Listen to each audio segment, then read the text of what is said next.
Dans cette vidéo, nous allons traiter du déploiement d'applications web.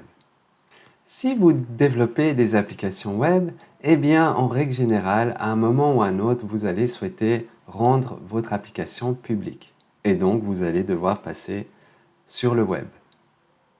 Alors, il existe une multitude de moyens de mettre en production une application. On parle de mise en production ou de déploiement, donc quand on passe à la version qui est visible par les clients de votre application. On peut soit, par exemple, directement installer sur une machine physique ou sur une machine virtuelle ou sur un Docker l'application au sein de notre entreprise. Donc on peut imaginer que notre société va gérer directement les ressources, les machines pour mettre à disposition votre application web. Dans ce cas-là, eh bien, vous devez vous-même maîtriser toute la partie administration des serveurs, la partie sécurité, la partie donc peut-être de gestion aussi du tracking de votre code source via Git. Donc c'est toute une partie de gestion de l'infrastructure qui n'est pas évidente à faire. Et donc en général, les développeurs vont se reposer sur des administrateurs pour faire ce travail. Alors de plus en plus, c'est à la mode, eh bien, on parle du cloud. Et il y a tout un tas de compagnies qui vont vous offrir différents services, Infrastructure as a Service, Platform as a Service ou Software as a Service. Et donc de plus en plus de façons de faire pour quelque part mettre à disposition vos softwares. On va voir le slide prochain un peu ce que ça signifie, ces différents acronymes. Alors, vous allez aussi pouvoir développer et déployer de manière automatisée. Et donc, vous pourriez imaginer dans des systèmes de déploiement continu, avoir, lorsque vous faites un push via Git de votre code source sur un repo distant, qu'il y ait directement des tests qui s'exécutent sur ce nouveau code et que si les tests passent, eh bien vous ayez un push de votre repo distant vers le repo qui serait associé à la mise en production de votre application pour finalement avoir votre site qui est mis à jour et disponible directement par vos clients. Alors voilà, vous avez énormément de façons quelque part de déployer vos applications web. Donc si vous étiez responsable sur les lieux de tout gérer, là c'est un peu les extrêmes où vous gérez la totalité, vous administrez les machines, vous gérez les serveurs et finalement l'application finale.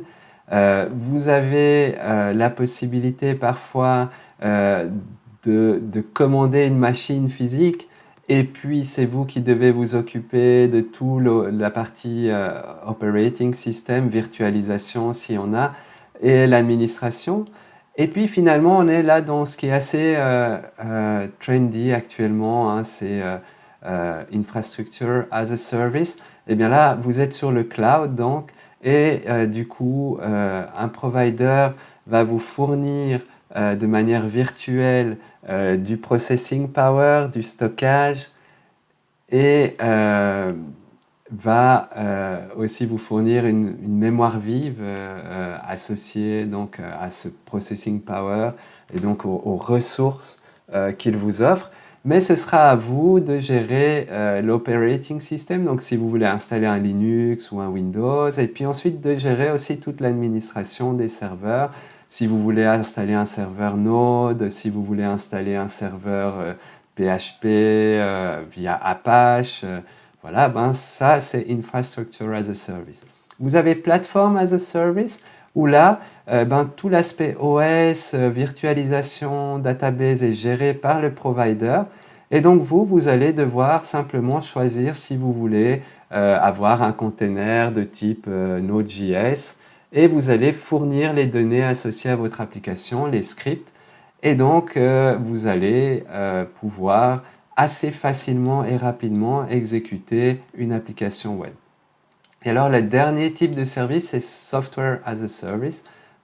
Donc, sur le cloud, ben là, tout ce que vous devez gérer vous-même, ce sont vos données.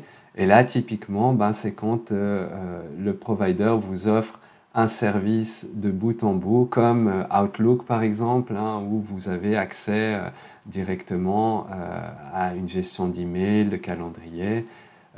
Voilà, ça c'est ce type de service. Alors nous, dans le cadre de ce cours, on vous propose d'utiliser Heroku, qui se situe donc en termes de plateforme as a service, pour mettre en prod vos applications. Il existe énormément de fournisseurs hein, à ce niveau-là. Il y a Amazon qui est probablement le plus gros. Il y a Azure pour tout ce qui est Microsoft. Donc voilà, tous ces grands noms en fait fournissent ces trois types de services sur le cloud. Alors voilà, pour ce cours-ci, donc ce sera Heroku. Il faudra donc au niveau de votre API et donc du back-end installer une application de type Node.js.